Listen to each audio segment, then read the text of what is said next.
Bom dia a todos. Então, eu queria primeiro agradecer, né, tanto à coordenação do PPGás, a atual e a anterior, como ao Moacir pelo convite de estar aqui hoje, né. O Moacir já mencionou, né, que a coordenação anterior, a Olívia havia me encarregado de sondar o Moacir, né, sobre a possibilidade de se fazer uma homenagem. Quando a Olívia falou, eu já falei: "Ih, Olívia, acho que não vai dar certo falar em homenagem do Moacir, não vai querer". Eh, Aí, enfim, conversando com o Moacir, ele falou então de fazer um evento, um seminário, alguma coisa assim. Então, hoje é um seminário, não é uma homenagem, é, mas é um evento um pouco curioso, enfim, há vários indícios de que existe alguma coisa de celebratória em jogo, né? Vamos ter uma amostra de fotos, há inclusive rumores de que haverá consumo de bebida alcoólica. É, é. E, e é. Opa, falei o que não devia, então. É, isso. Bom, geralmente eventos celebratórios celebram algum acontecimento ou fato relevante, né? E o curioso nesse caso é que acho que uma das dimensões de estarmos aqui hoje é para celebrar a irrelevância de um fato, que é a aposentadoria da Geraldo e do Moacir, né? A gente está aqui festejando que eles tenham optado por ignorar praticamente essa coisa da aposentadoria, né? E continuar trabalhando exatamente como antes, né? Com curso, orientação, disciplinas. A Giralda, enfim, uma das primeiras coisas que a Giralda fez depois de se aposentar foi ter topado o convite para assumir a comissão de ensino, né? Enfim,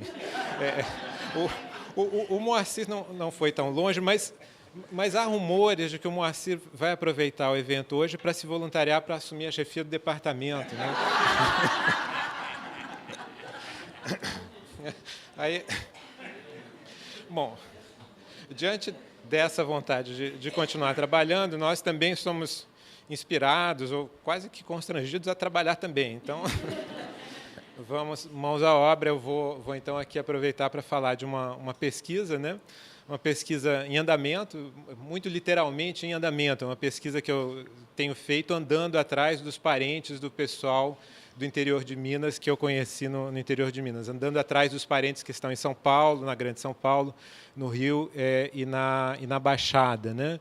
Essa questão dos parentes que estão espalhados, né, vamos dizer, já tinha, enfim, eu topado com ela, né, quando eu estava fazendo pesquisa no interior de Minas e, enfim, justamente quando eu dizia que era de São Paulo e morava no Rio, todos eles tinham alguma história para contar, ou de um tempo que tinham passado no Rio ou em São Paulo, ou de parentes que moravam lá, ou de bairros, né, em São Paulo ou no Rio ou em outras cidades, né, do Sudeste, que se eu fosse lá era purinho de gente dali, né, enfim.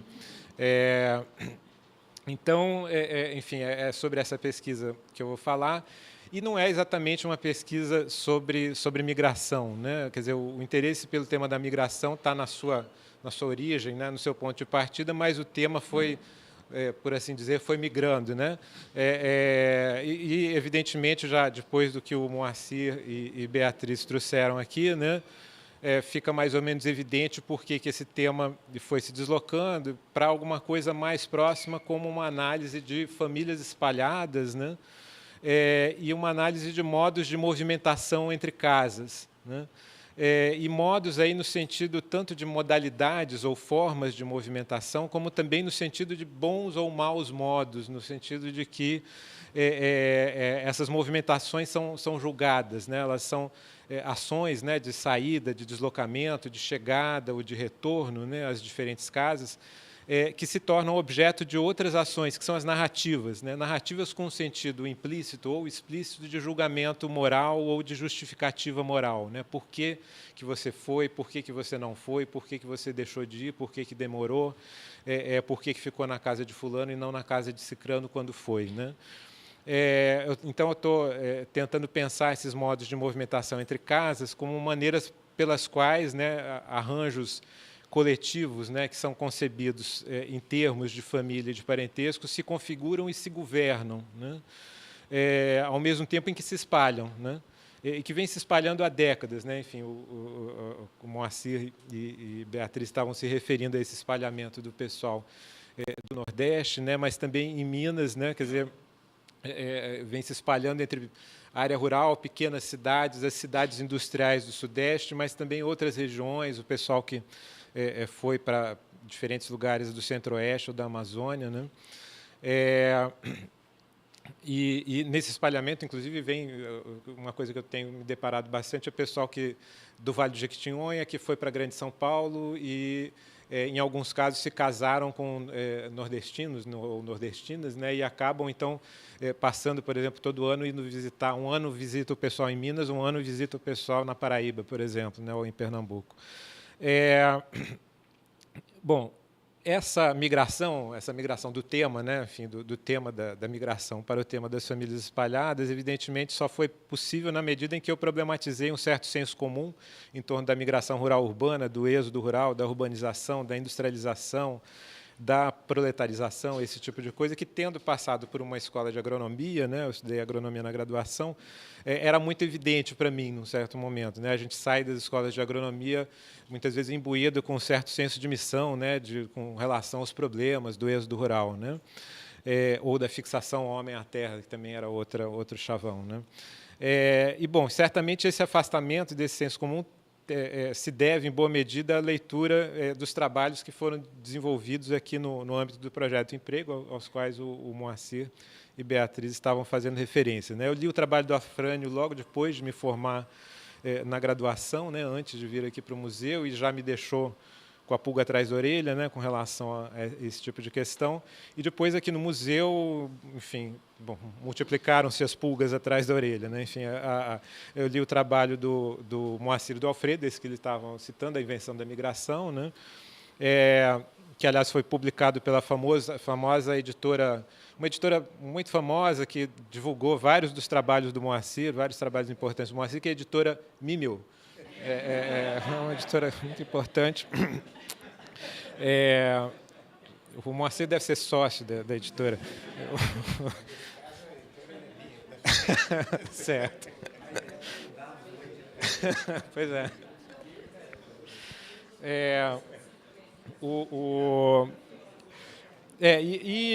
Bom, enfim, não só essas leituras, como leituras que foram sendo sugeridas ao longo do tempo enfim, não só por Moacir, mas por vários professores daqui, também os trabalhos da Giralda, né, sobre os operários camponeses, né, que são bem anteriores aos estudos sobre pluriatividade que vieram depois, né, enfim.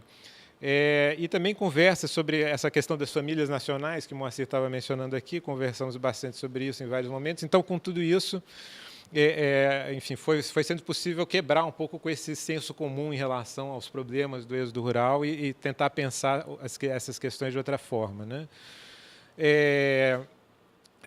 Especialmente, aí lembrando desse texto da invenção da migração, especialmente tentando vamos dizer, ter uma atenção com relação à maneira pela qual as pessoas que se movimentam classificam, categorizam ou distinguem diferentes movimentos, que não necessariamente são reunidos, enfim, não necessariamente faz sentido reuni-los em um único conceito como o de migração, né? E certamente um risco que ocorre ao dizer que a pesquisa que eu estou fazendo é sobre modos de movimentação entre casas, também é juntar no mesmo saco coisas que os interlocutores separam. Mas aí a ideia é estar muito atento, né, no sentido de verificar as sutilezas pelas quais os interlocutores dessa pesquisa procuram eles mesmos também descobrir, conhecer, definir e debater de que ordem são os movimentos que eles operam, que eles observam, os vários tipos de movimentos. Eles são muito interessados em saber quem está indo para onde, enfim, e conversar sobre isso, um pouco tentar, então, levar em conta essas narrativas, essas conversas entre as pessoas sobre quem vai aonde, né, tanto em relação a movimentos próximos como movimentos distantes, né, me parece que é importante para saber como é que eles percebem o que está em jogo nos diferentes movimentos e qual o sentido desses movimentos, inclusive o seu sentido moral ou existencial, né? Então, essa pesquisa que eu estou procurando levar adiante procura levar em conta a importância dada nesses universos sociais, não só ao fato de que há muitas movimentações e em diferentes escalas, mas a forma das movimentações entre casas, as maneiras, por exemplo, de convidar, de chegar, de permanecer, de sair, de voltar, de evitar ir a alguma casa, de frequentar as casas, de se deslocar e assim por diante, né? Então, a movimentação, enquanto ela se dá como performance, por assim dizer, né?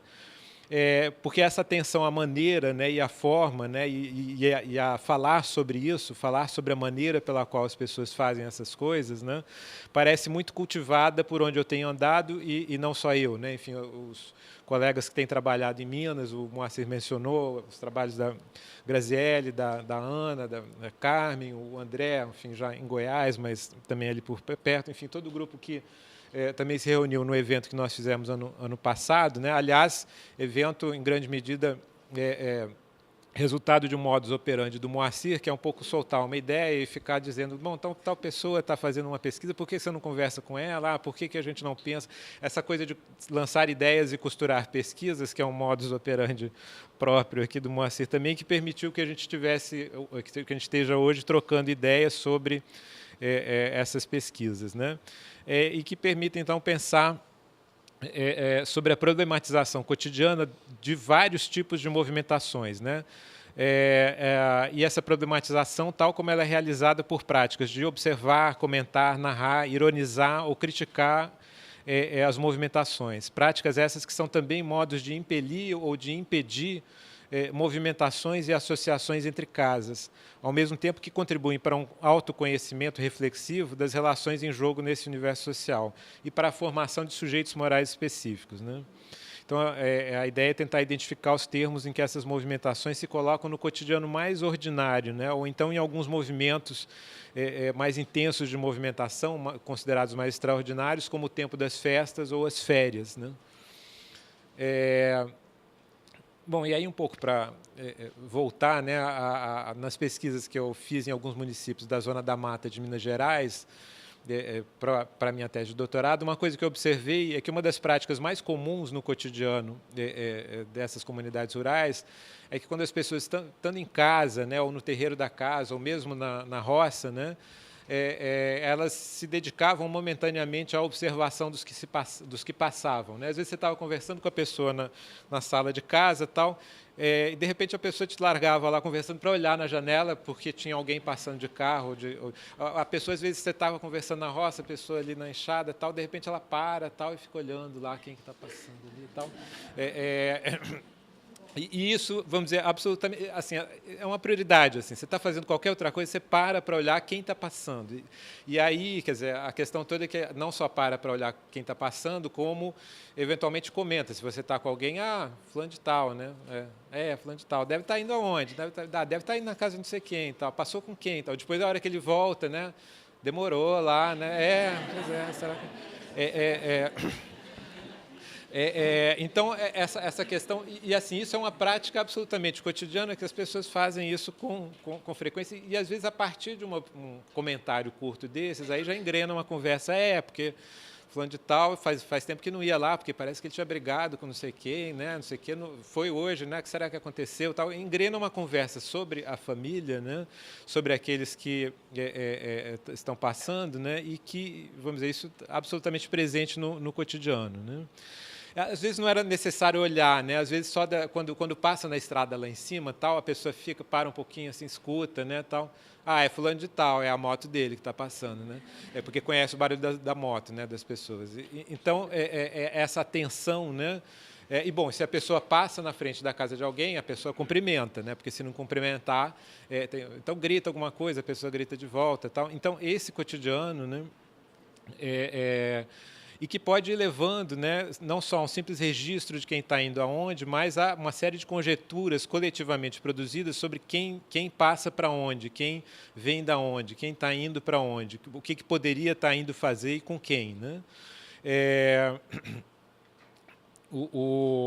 Também quem está circulando se dedica à observação tanto das atividades como das presenças ou ausências nas casas e roças próximas às quais vier a passar. Quer dizer, não é só quem está em casa que olha quem está passando, mas quem está passando olha quem está em casa. E, por exemplo, o carro do fulano de tal está lá, ele deve estar visitando a pessoa, tal, né? Desde que tenha conhecimento de quem, aquele que é observado também é observador, né? Dentro do carro também, se a pessoa está circulando, o carro cheio de carona, tal, daí passa por alguém e comenta, fulano de tal, deve estar indo para a cidade, tal, não sei o quê. Então, essa rede de comentários, né,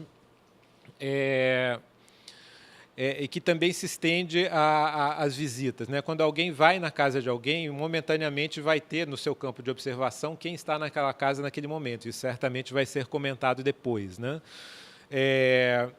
O que, por sua vez, poderá gerar uma série de comentários e conversas sobre quem foi visto aonde, né? Nos finais de semana, a circulação de todos se torna mais intensa, seja entre casas, seja nos caminhos, né, rumo ao campo de futebol, ao salão ou à capela da comunidade, à rua ou à venda, né?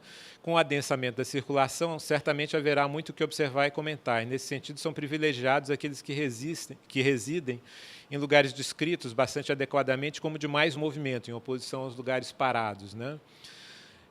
Se houver uma relação tensa, ou mesmo hostil, ou de hostilidade latente, né, entre famílias, por exemplo, a observação ela é atenta de uma maneira específica, né? Eu lembro, por exemplo, de um senhor que tinha uma longa história de conflito com um vizinho, que era um antigo delegado e que era considerado um valentão, e tinha havido uma série de problemas com relação a divisas e tal. E ele comentando comigo, o fulano de tal hoje em dia está parado, não briga com mais ninguém, virou membro da comunidade e tudo mais, mas a gente tem que vigiar, né? Enfim, tem que vigiar. Então, esse tem que vigiar, enfim, é uma expressão que eu ouvi em outros momentos, então essa coisa do vigiar, né? Então, que é observar de uma maneira muito específica, né?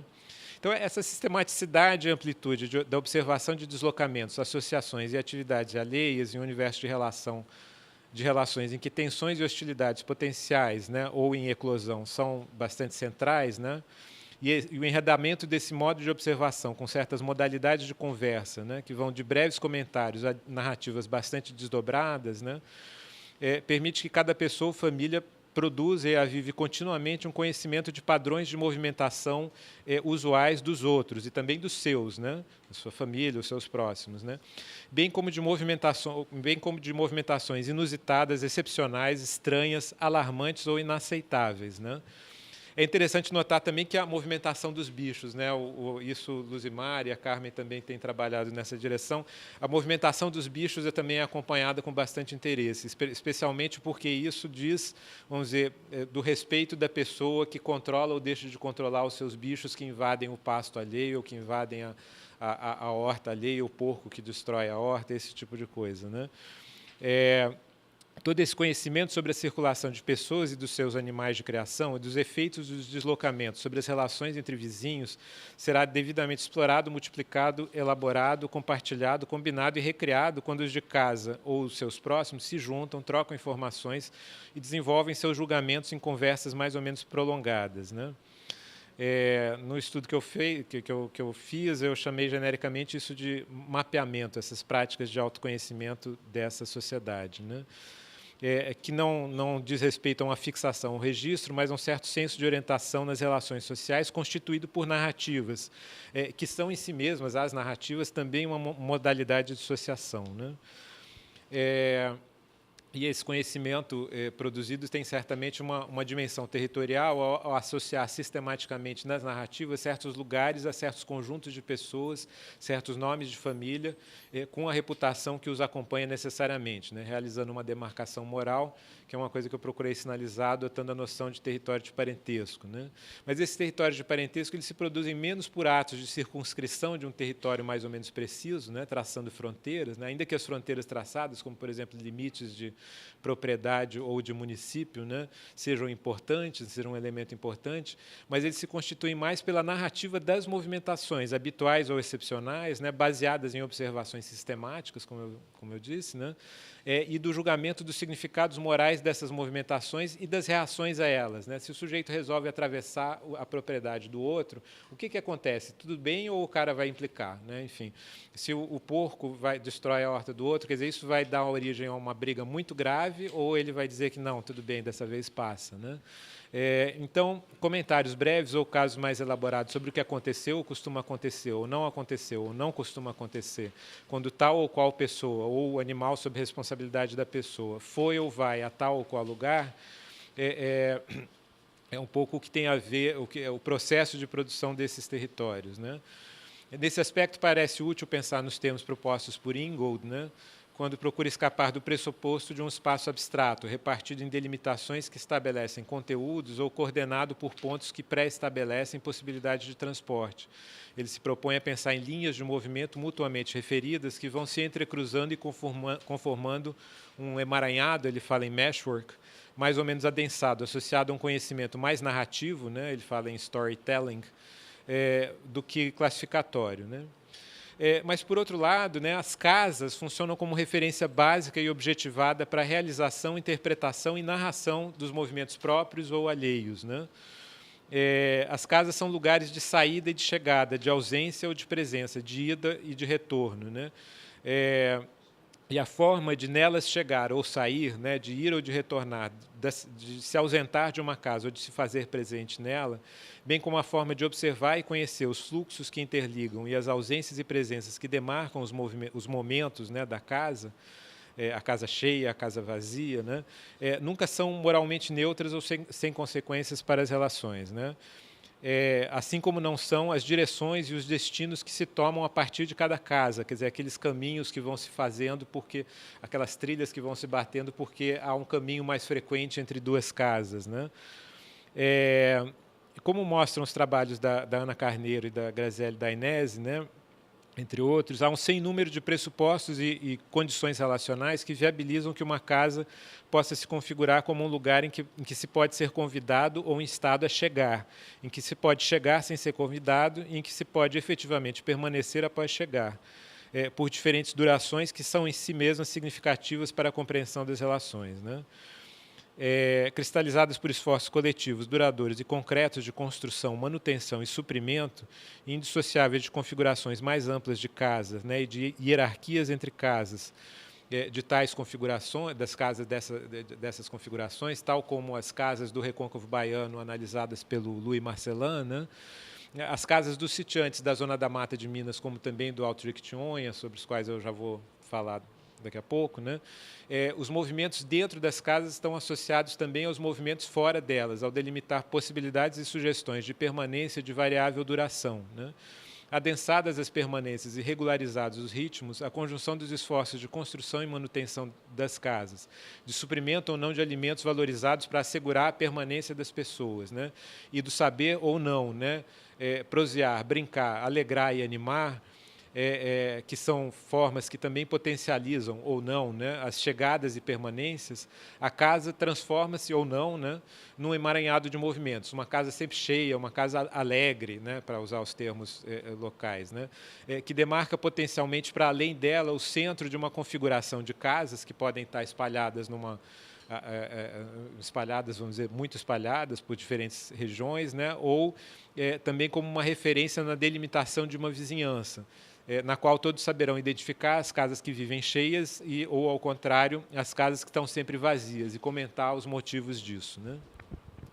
Nas cidades da Zona da Mata de Minas, esse mapeamento e essa malha de movimentação e observação se estende, né, em alguma medida, não só para as pequenas cidades da região, como para centros regionais, tipo Muriaé, Juiz de Fora, especialmente para os grandes centros, né, e cidades industriais médias do Sudeste, né, Rio, São Paulo, Volta Redonda, Campinas, mais recentemente Macaé também.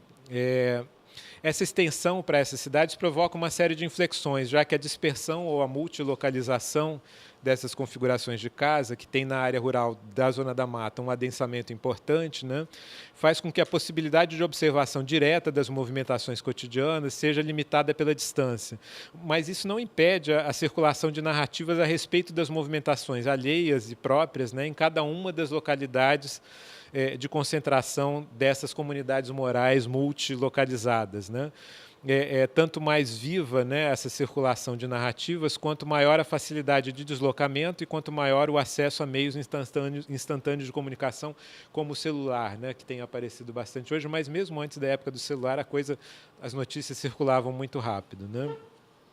A distância e a ausência, ao dificultarem a observação, acabam, de certo modo, por acentuar a necessidade, a expectativa e o interesse de investigar e narrar as idas e vindas, inclusive as próprias, entre casas situadas nos espaços de vida geograficamente distantes. Todo mundo fica curioso para saber por onde anda o fulano de tal que foi para São Paulo, que foi para o Rio, e sai perguntando. E, bom, muito atento às notícias que possam circular, né? Não há família na zona rural da Zona da Mata Mineira que não tenha histórias para contar sobre idas e vindas próprias e alheias, recentes ou antigas, para os grandes centros e cidades industriais do Sudeste, né? Nessas inúmeras histórias, comentar os modos de ausência e de presença, de saída e de chegada, de permanência ou de instabilidade, as distintas frequências e velocidades de ida ou de volta, né, entre as casas e lugares, são maneiras de avaliar e reafirmar, vamos dizer, a continuidade das relações familiares, né? Alguma coisa como produzir uma certa viscosidade moral específica desses coletivos em processo, concebidos em termos de família e parentesco, né? Entranhados a determinados lugares e marcados por modalidades singulares de mobilidade, dispersão e concentração, né? Mais recentemente, em função do meu interesse por famílias espalhadas, né? E por famílias espalhadas com um pé na área rural, com um pé na roça, eu ampliei a minha pesquisa de campo para a região do Alto Vale do Jequitinhonha, em Minas Gerais, né? É uma região, enfim, com uma população significativa de pequenos sitiantes, né, proprietários ou poceiros que cultivam pequenas roças e criam gado, porcos, aves em pequena escala. E desde os anos 70 é uma região muito conhecida por conta dos fluxos dessas pessoas para o trabalho agrícola sazonal, no corte de cana no estado de São Paulo, na colheita de café em outras regiões de Minas Gerais e também para as regiões metropolitanas do Rio, São Paulo e Belo Horizonte, né? Trabalho doméstico, no caso das mulheres, e construção civil, no caso dos homens. Hoje em dia, a gama de ocupações e de lugares, vamos dizer, de circulação se ampliou bastante, né, com a redução do trabalho do corte de cana em função da mecanização. Eles estão diversificando muito, né? Eu soube que eles vão, por exemplo, muitos deles vão, durante o verão, para praias do litoral, desde o Rio Grande do Sul até a Bahia, para vender, são camelôs de praia, né? Isso é uma das atividades que surgiram também. Bom, e quando eu fui para essa região do Jequitinhonha, né, foi em setembro, outubro, a primeira ida, e quando eles perceberam o meu interesse por famílias espalhadas, né, eles me recomendaram que não deixasse de voltar em dezembro e janeiro, né, que é um tempo de muita animação, de movimento e de festa, em função da volta dos que saíram para a safra de cana. O pessoal da safra de café em setembro e outubro já estava de volta, mas a safra de cana o pessoal chega mais a partir de novembro, né? E também da vinda dos que moram em São Paulo, na Grande São Paulo ou cidades do interior do estado, especialmente da região de Ribeirão Preto, também Nova Serrana, que é uma cidade perto de Belo Horizonte, um polo calçadista para onde muita gente da região foi também nos últimos anos, né? A vinda desse pessoal para o período de férias, né? Para passar um período no final do ano, né? Então, incentivado por essas narrativas, eu voltei logo depois do Natal e permaneci na região até o fim de janeiro, né? E, de fato, quer dizer, circulando pela área rural e pelos povoados da região, em geral, encontrei casas com muitos parentes e amigos, sempre chegando e saindo, fazendo refeições, ora em um lugar, ora em outro, muita comida sendo feita, muita gente se reunindo para fazer obra na casa de um ou de outro, pequenos mutirões, né? E muita atenção e cuidado compartilhado, né, da família toda, com as crianças mais novas que nasceram longe dali, que estavam tendo o primeiro contato com a família, né? As crianças um pouco como foco dessa chegada, né?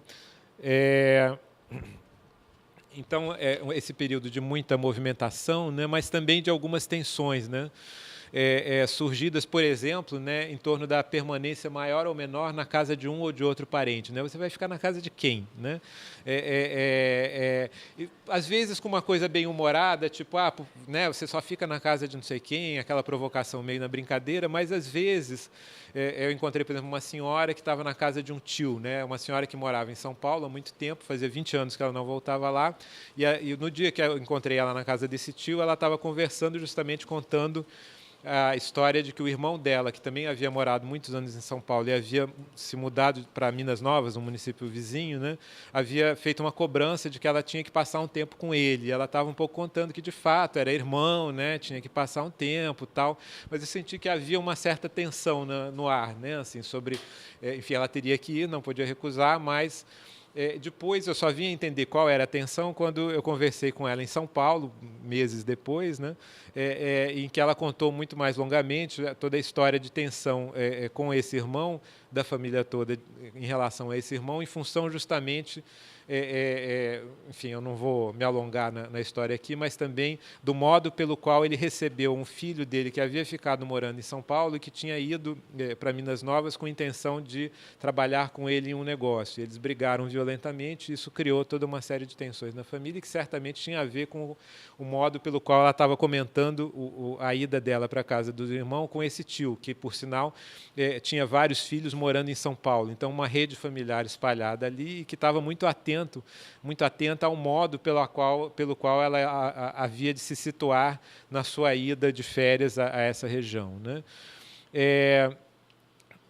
Também uma coisa que eu encontrei bastante foi casas que estavam sendo construídas e ficam fechadas a maior parte do ano, e que são casas de pessoas que moram fora, mas que são dali. Essas casas, enfim, são usadas no final do ano, quando elas voltam para ficar lá, mas também um pouco marcam, né, a possibilidade de que, eventualmente, elas voltem a morar nesses lugares, né? Mas nem isso, vamos dizer, necessariamente quer dizer ou sinaliza uma relação tranquila com o lugar. Houve casos, por exemplo, em que a pessoa não ficar na casa da mãe, mas construir uma outra casa para ficar quando volta lá, era uma questão, vamos dizer, que tinha a ver com a gestão de certas tensões dessas redes familiares, né?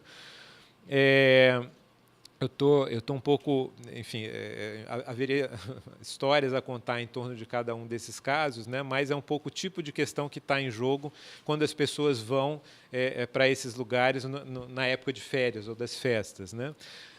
A época das festas é um período em que, em certo sentido, as casas se tornam mais plenamente casas, especialmente algumas dentre elas que são conhecidas como casas muito cheias, né? Com muita comida, criança, brincadeira e conversa, né? Uma espécie de ritualização dessa movimentação intensa entre casas e dentro delas é a Folia de São Sebastião, que eu assisti lá, né, no município da região, que é uma espécie de invasão consentida da casa por parentes e vizinhos em um momento previamente combinado, resultando em um curto período de um movimento extremo, ruidoso, com muita música, dança, distribuição de comida, bebida, muita animação exuberante, né? Contida só durante o momento mais solene dos cantos de agradecimento ao santo e aos anfitriões, né, dentro das casas, né? As pessoas procuram saber, né, onde está tendo folia, onde vai ter festa. Saber onde tem ou terá gente é fundamental para saber aonde ir, né, e tornar visível ou audível ou muito comentada a animação é essencial para garantir a própria animação, né? Então, isso se refere tanto às casas como às comunidades. O fato de, vamos dizer, a pessoa saber que haverá muita gente está indo, haverá muita animação, é fundamental para direcionar também os fluxos, tanto, vamos dizer, num espaço mais próximo como mais distante. Eu conheci um casal, né, num município lá do Jequitinhonha, né, que estava contando como é que é no bairro deles, em Mauá, na Grande São Paulo, onde mora muita gente desse município, né, a partir de setembro. A partir de setembro eles falaram que todo mundo que a gente encontra pergunta: você vai para Minas quando, né? Parece que esse ano vai ser animado. Não, eu vou logo, tal.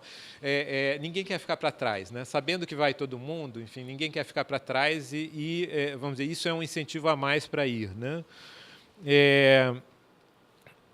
E dessa forma também que você conjuga, vamos dizer, o tempo de férias com o tempo de frequentar um determinado lugar, né? Mas não necessariamente esse lugar é Minas, né? Havia, por exemplo, também a referência dos anos em que as pessoas, ao invés de ir para Minas, iam para uma pequena cidade da região de Ribeirão Preto, onde tinha muitos parentes também dessa região do Jequitinhonha. Então, o tempo todo está em jogo aonde que vai ser o lugar animado para ir, aonde que as pessoas vão, para onde que o pessoal vai esse ano, vai para Minas ou vai ali para a cidadezinha lá na região de Ribeirão Preto. Acho que isso certamente tem a ver com isso que o Moacir estava falando, que não está pré-definido aonde é o centro dessa grande articulação familiar, né?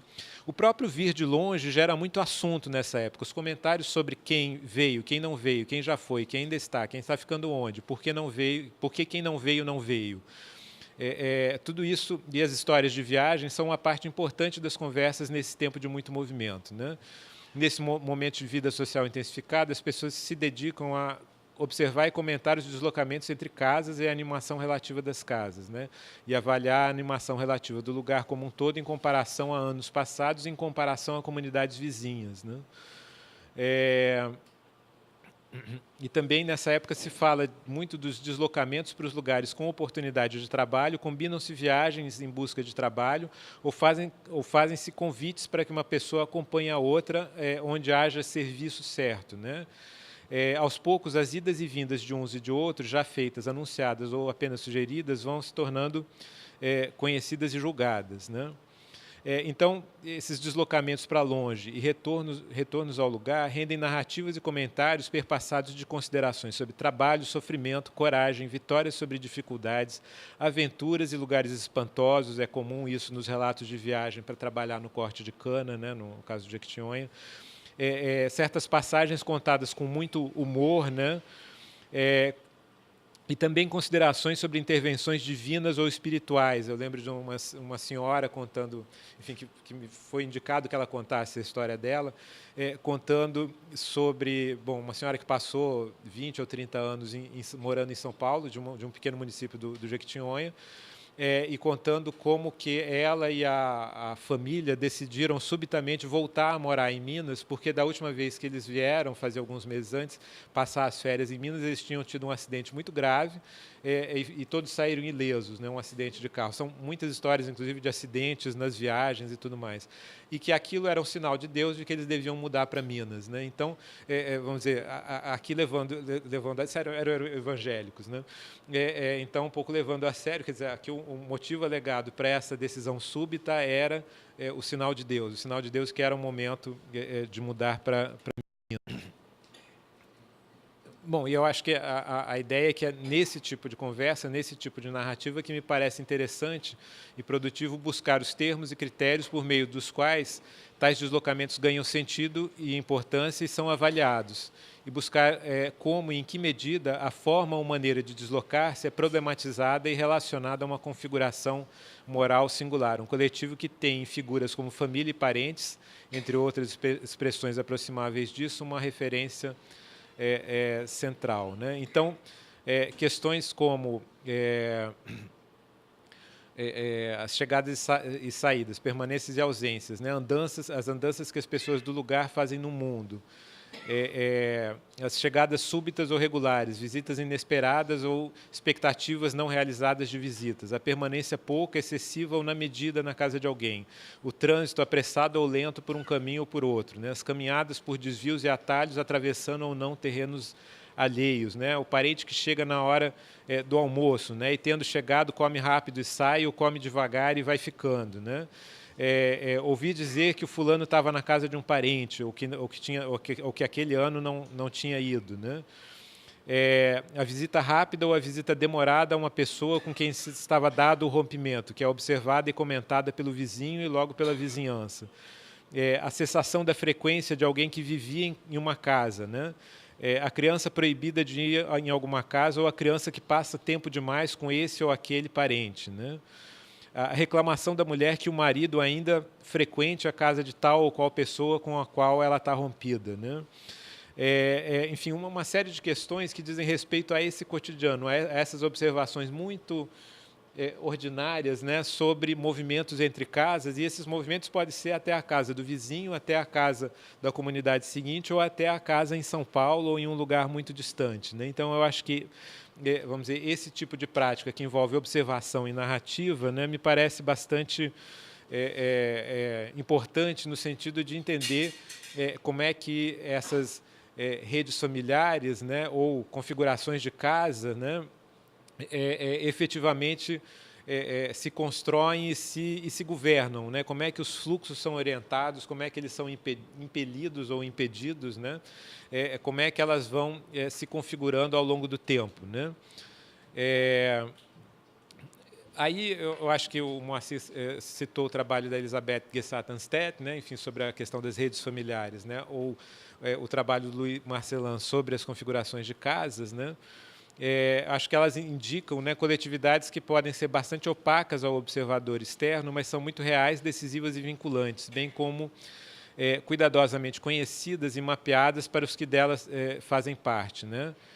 Esses autores sugerem coletividades constituídas por espaços multidomésticos, mais ou menos interdependentes e hierarquizados, e com desdobramentos potenciais que vão se constituindo dinamicamente, né? Recursos diversos são compartilhados, ativados e governados com base em critérios morais e no reconhecimento de relações vitais em vários planos, no plano do sangue, da consideração, da espiritualidade, da corresponsabilidade, da reputação compartilhada ou do cuidado, né?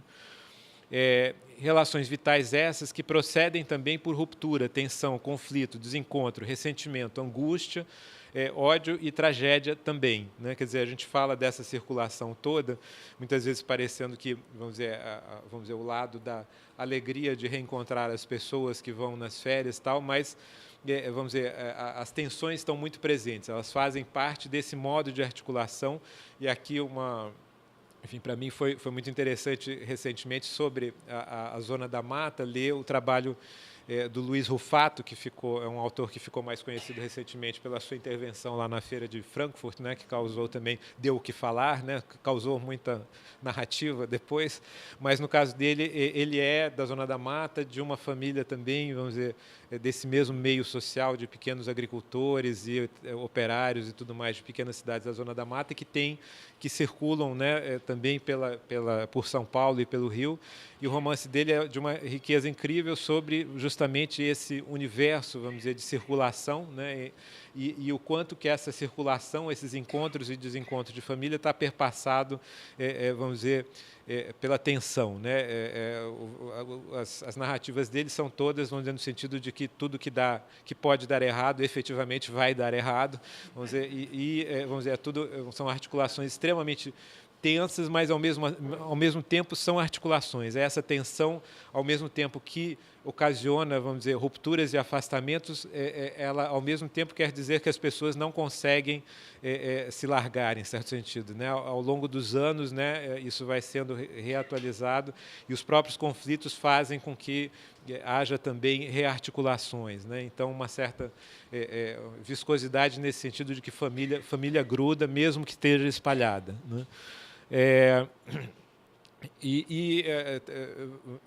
O tipo de atenção que ele dá, a maneira pela qual essa circulação é feita, me pareceu muito rico também no sentido de inspirador para pensarmos que tipo a que tipo de coisa podemos estar atentos, né, com relação à forma e à maneira de circular, para pensar como que isso, de alguma maneira, está associado à produção de um certo discurso moral, de uma certa da configuração de certos sujeitos morais que, vamos dizer, se configuram na medida em que essas articulações familiares também se configuram de forma instável, atravessada por formas variadas de autoridade e poder, de hierarquização, né, e de alocação de recursos, e sujeitas a muitas fragilidades e tensões, em que tentativas de direcionar movimentos e permanências podem ter resultados frustrantes ou desastrosos, né?